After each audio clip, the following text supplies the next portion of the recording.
Hello and welcome to the show. Today's silly car build is going to be on the Lotus 11. This is one of the lightest cars in the world, I would imagine. This is it's an incredibly light thing. It weighs about 1,000 pounds, has 83 horsepower standard. I'm just going to take the parts off in the Forza Vista. There we go. Look at all the, there's nothing to it really. It is it's just a large go-kart. There really is very little to this car. It comes standard with a fairly small engine, but of course we're not going to be keeping the fairly small engine. I've talked about this car before. I've tried building these cars on Forza 4, and this is a car that is, at least in Forza 4, is far too light to deal with the power that you can put in it. You can run, I think, about 400 horsepower, perhaps, in Forza 4 in this car, but I certainly wouldn't recommend it because it becomes near undrivable. On here, I don't know what we're going to get out of it. In fact, yeah, I know what engine we can use.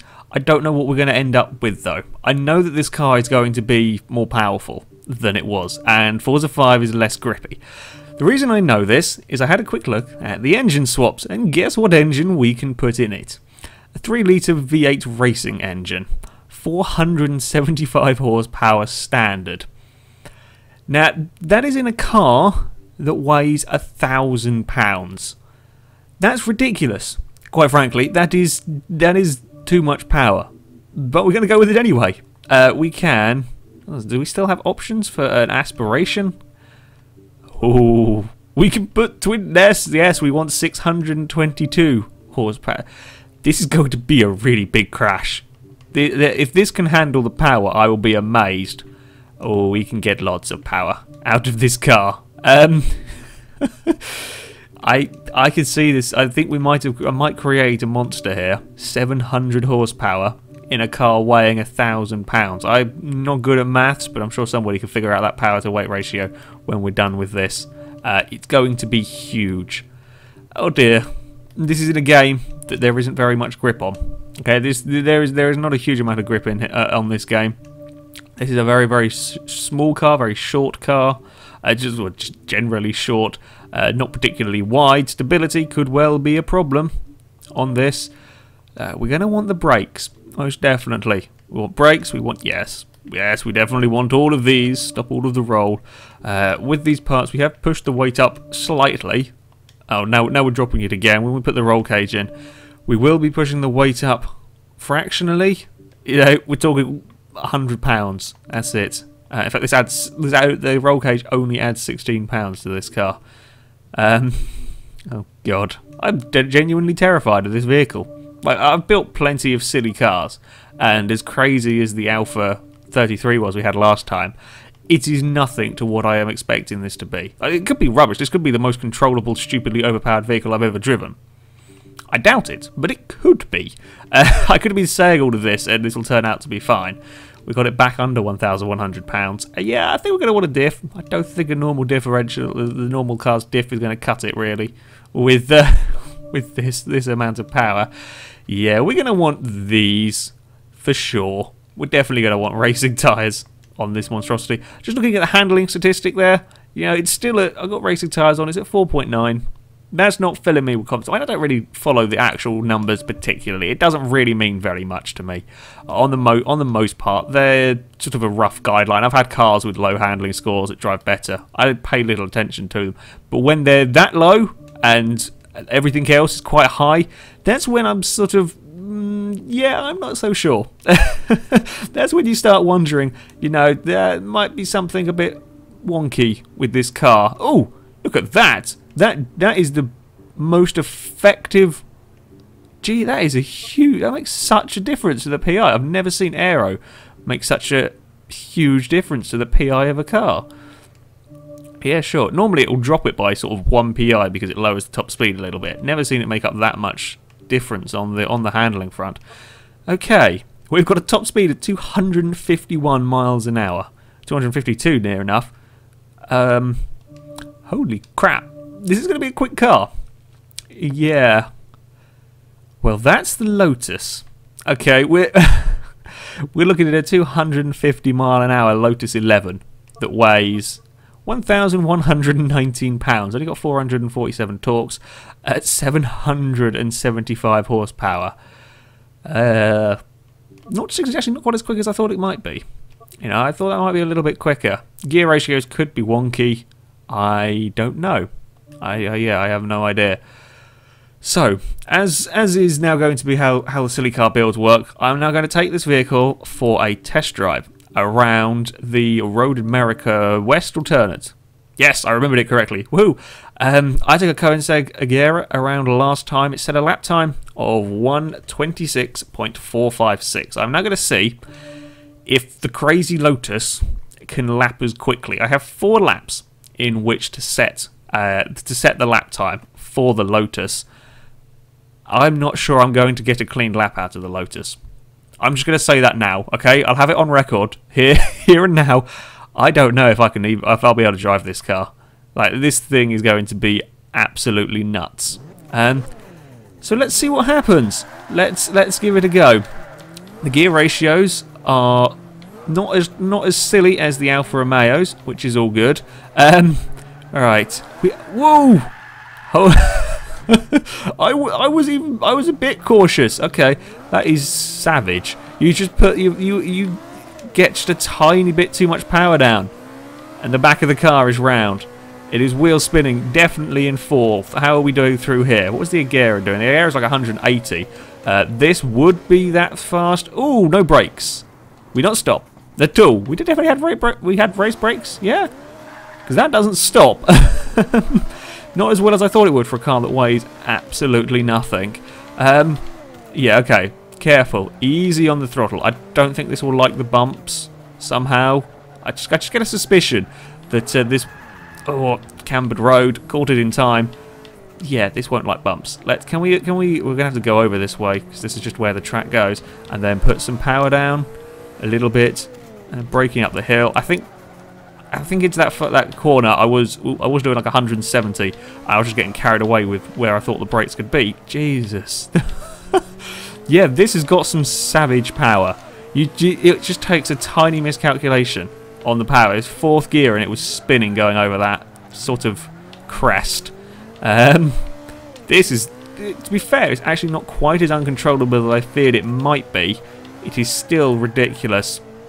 I can't do anything here, just wait and wait and wait and wait. Yeah, we haven't got understeer in this car, we have got buckets and buckets of oversteer when it all goes wrong, and it is phenomenally quick once you can use the power. But it's, whoa! Big jump. Okay. that's got a lot of airtime in the back of the car there. How fast dare we go down here? Like, I'm not sure I can be flat out. No, I can't be flat out then. Woo. I was in 4th gear at about 130 and it still gets wheel spin. It's still wanting to wheel spin in 5th. Okay, yeah, this is a silly car. It's not silly in the same way the Alfa was. Like, to be fair to the suspension and everything, it does deal with this pretty damn well, and I don't think there was an option for suspension, was there? This is the car's, much like with the Alfa, this is the car's standard suspension? I mean, okay, technically that probably wouldn't work, but in 700 horsepower V8 into was this car a 60s, 70s car? I'm not sure. If you put that suspension, it should all fall apart and break. But ignoring that sort of thing, yeah, we're going round. No, we're not. I saved it. We're slightly falling off the road. God. Yeah, you need all of the concentration for this car. It's just ridiculous. Come on. No. There we go. Get in a straight line. I can't. I'm used to being cautious through the first few gears. Normally by the time you get to 4th gear, it'll be alright. Even in a Venom, 4th gear is alright. In this, no, there is no safe. I don't really have enough time at any point to get any higher gears around this track. Okay. Patience around here, because if we go too soon, we'll just oversteer. And then, no, we're still sliding. Still, all it wants to do is slide on the brakes. Let's try and take a bit wider line, avoid that bump. That's better.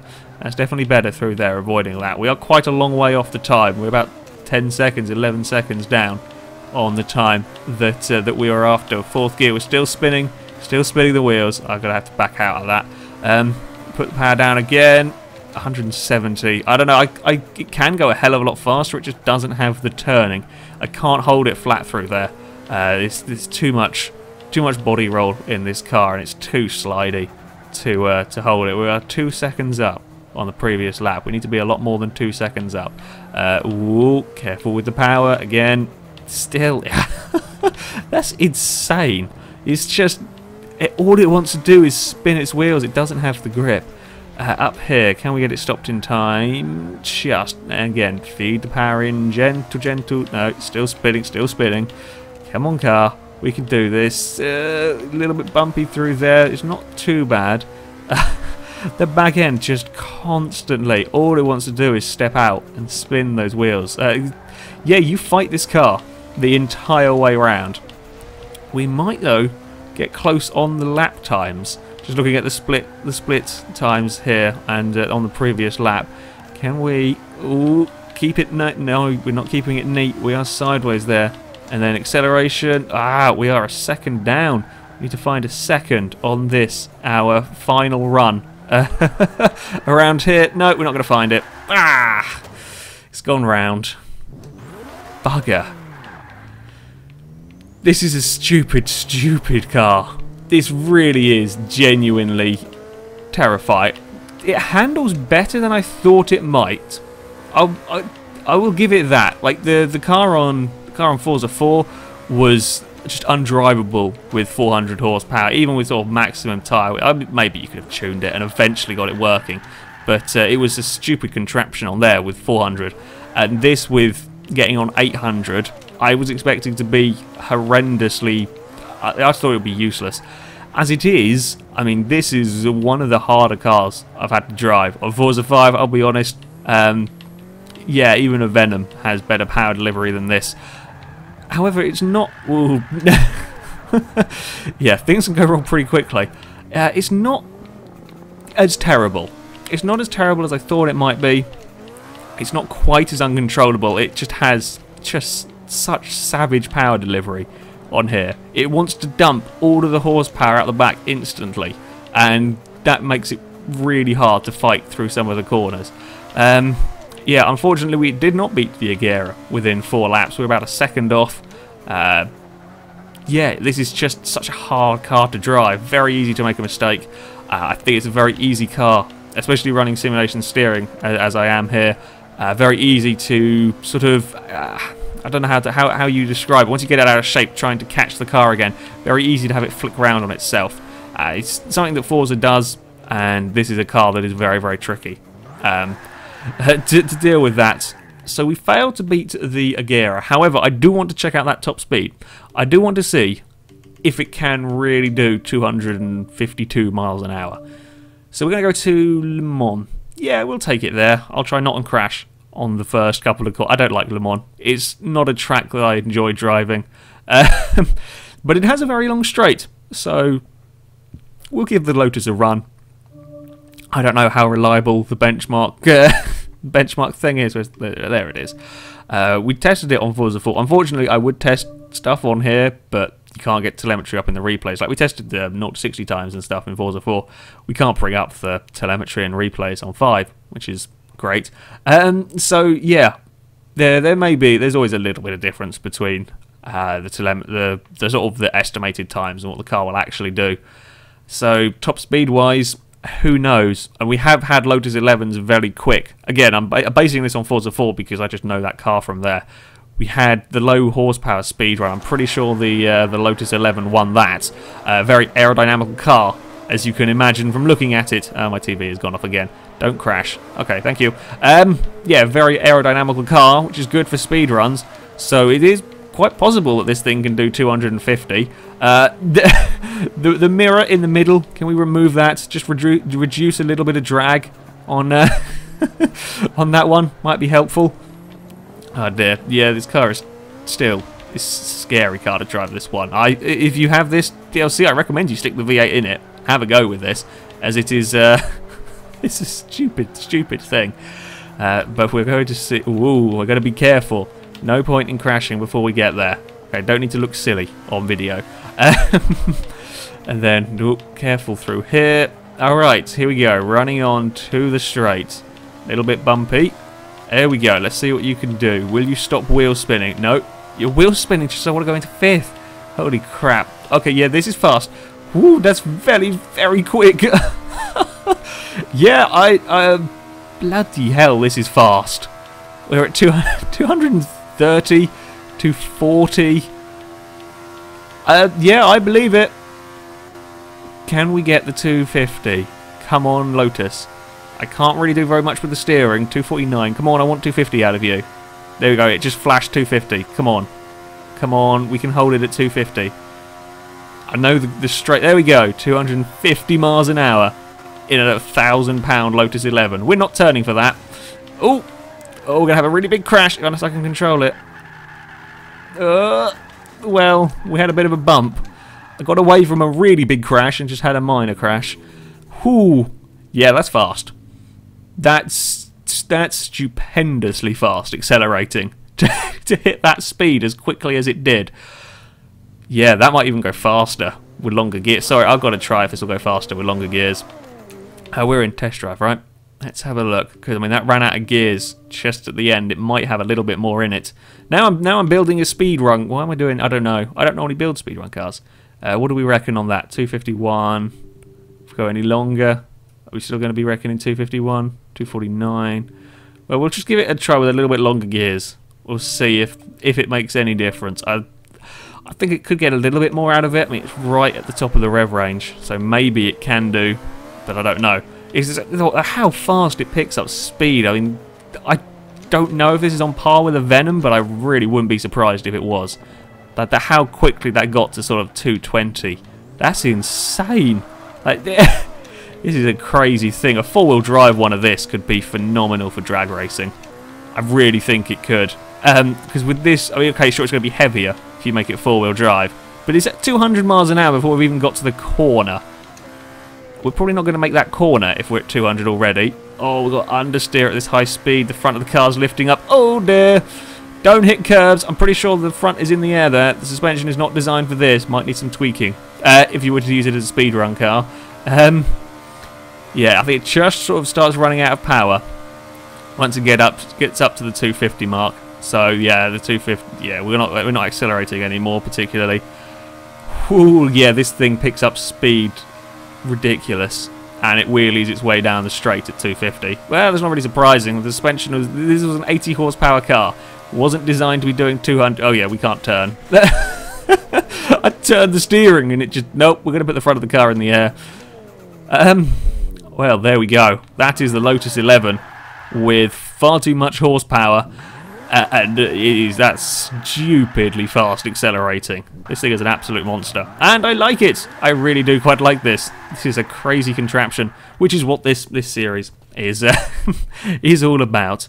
Anyway, that is it for this video, guys. So thank you very much for watching. Highly recommend you give this a go if you have Forza 5 with this car pack, because this 11 is just insane. However, until next time, goodbye.